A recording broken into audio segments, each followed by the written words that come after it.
और अब सत्ता में आपको उत्तर प्रदेश के संभल जिले में लेकर चलते हैं, जहां अयोध्या जैसा एक भव्य धाम तैयार किया जा रहा है और प्रधानमंत्री नरेंद्र मोदी सिर्फ 4 दिन के बाद इस धाम का शिलान्यास करने वाले हैं। इसका नाम है कल्की धाम। आपने पुराणों में भगवान विष्णु के कल्की अवतार के बारे में पढ़ा होगा, उनके अलग अलग अवतारों के धाम के बारे में सुना होगा। अब तक देश में जितने भी धामों की स्थापना हुई है वो भगवान के अवतार लेने के बाद हुई है, लेकिन कल्की धाम एक ऐसा धाम होगा जिसकी स्थापना भगवान कल्की के अवतार लेने से पहले की जा रही है। इसका निर्माण यूपी के संभल जिले में एंकरा कम्बोह इलाके में किया जा रहा है। प्रधानमंत्री नरेंद्र मोदी 19 फरवरी को इस कल्की धाम का शिलान्यास करेंगे और ये कल्की धाम कल्की पीठ के पीठाधीश्वर और कांग्रेस से निष्कासित नेता आचार्य प्रमोद कृष्णम की वर्षों की तपस्या का परिणाम है।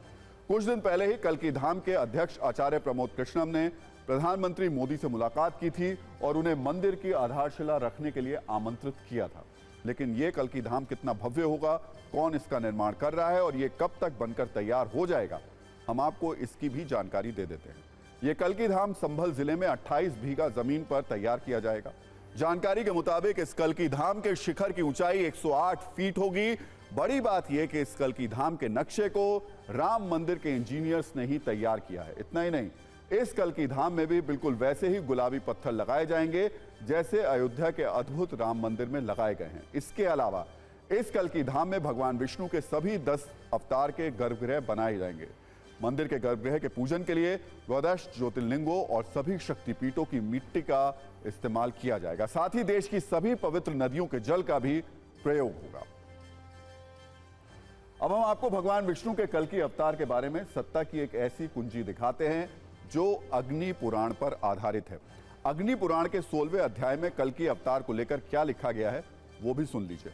अग्नि पुराण के मुताबिक कलयुग के अंत में भगवान विष्णु कल्की अवतार में आएंगे।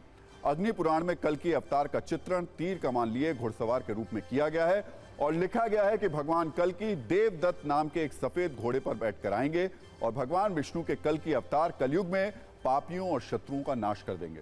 कल्की अवतार 64 कलाओं से युक्त होंगे और यह मान्यता है कि कल्की अवतार के बाद कलयुग खत्म हो जाएगा।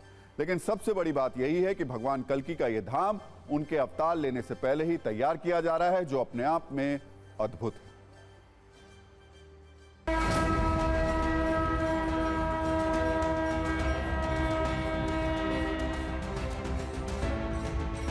ये कल्की भूमि है।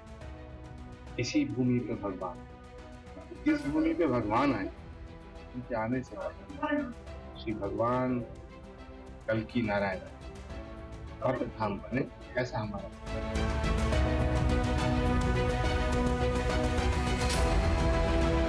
इस धरती का भी सौभाग्य कि भगवान अवतार ले, और जहाँ भगवान अवतार लेगा वहाँ अवतार से पहले धाम बनेगा।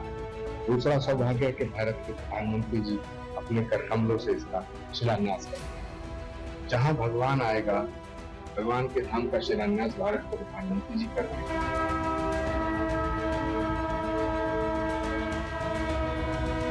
श्री कल्की धाम पहला ऐसा धाम है जिसमें भगवान के 10 अलग अलग स्वरूपों के अलग अलग गर्भगृह हैं।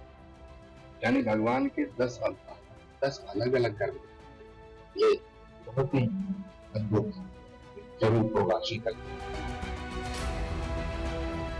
भारत के यशस्वी प्रधानमंत्री मोदी जी सनातन के ध्वजवाहक, पूरी दुनिया में भारत का नाम रोशन किया।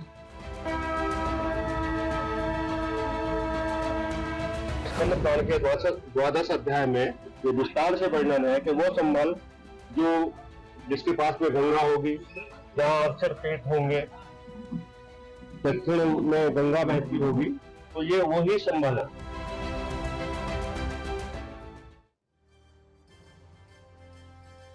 कल्की धाम और अयोध्या में भगवान राम के धाम के बीच एक बड़ी समानता यह है कि दोनों का सपना अदालत में लंबी दलीलों और साक्ष्यों को पेश करने के बाद हुआ है।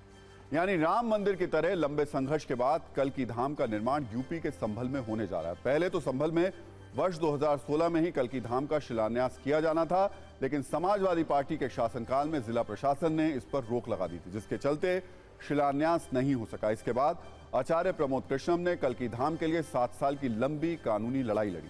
फिर अगस्त 2023 में हाईकोर्ट ने कल्की धाम के निर्माण पर लगी हुई रोक को हटा दिया और अब वो मंगल घड़ी आ गई है जब भगवान विष्णु के कल की अवतार का यह भव्य धाम तैयार किया जा रहा है।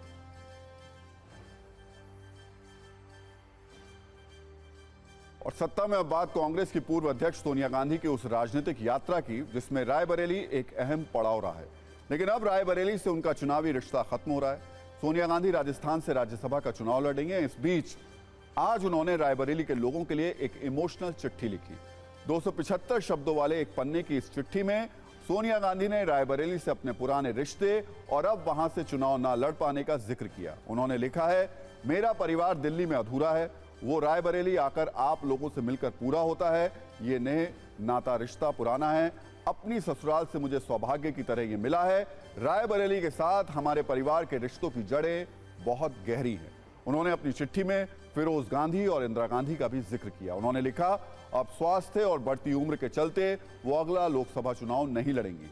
इस निर्णय के बाद मुझे आपकी सीधी सेवा का अवसर नहीं मिलेगा, लेकिन ये तय है कि मेरा मन प्राण हमेशा आपके पास रहेगा। आप हर मुश्किल में मुझे और मेरे परिवार को वैसे ही संभाल लेंगे जैसे अब तक संभालते हैं। इस छोटी सी चिट्ठी में सोनिया गांधी ने रायबरेली को कई संकेत और संदेश दिए। उन्होंने खुद चुनाव नहीं लड़ने का ऐलान तो किया, लेकिन संकेतों में जाहिर कर दिया कि आगे भी रायबरेली के लोग उनके परिवार को संभालते रहें। अगर इस चिट्ठी को डिकोड करें तो इसमें कुछ पॉइंट्स जिससे राजनीतिक संकेत मिलते हैं। सोनिया गांधी ने लिखा कि अब वो चुनाव नहीं लड़ेंगी, तो सवाल ये कि क्या रायबरेली की जिम्मेदारी अब प्रियंका गांधी को दी जाएगी। उन्होंने ये भी लिखा कि रायबरेली के लोग मेरे परिवार को संभालते रहेंगे, तो क्या इसे ये माना जाए कि उन्होंने गांधी परिवार के सदस्य के लिए वोट की अपील भी कर दी। सोनिया ने लिखा कि फिरोज जी और इंदिरा जी के बाद मुझे अपनाया, और तो क्या आगे ये विरासत जारी रहेगी। सोनिया ने यह भी लिखा कि आपके भरोसे को निभाने की पूरी कोशिश की। ये कहकर सोनिया गांधी ने पुराने संबंध की याद दिलाकर नई संभावना भी बनाई। कुल मिलाकर सोनिया गांधी ने आज एक तरीके से रायबरेली को अलविदा कह दिया। उस रायबरेली को जहां से सोनिया गांधी 2004 में पहली बार जीती और तब से वो लगातार रायबरेली से सांसद रही। 2006 में सोनिया गांधी को यहां इस्तीफा देना पड़ा था, लेकिन उपचुनाव में उन्होंने फिर से 4,17,000 वोट से इस सीट को जीत लिया था। इसके बाद उनकी जीत के अंतर में उतार चढ़ाव होता रहा। 2004 में वो रायबरेली से 2,50,000 से ज्यादा वोट से जीती थी, और अब 2019 में उनकी जीत का अंतर सिर्फ 1,60,000 रह गया। रायबरेली के साथ लगी अमेठी लोकसभा सीट राहुल गांधी हार गए थे।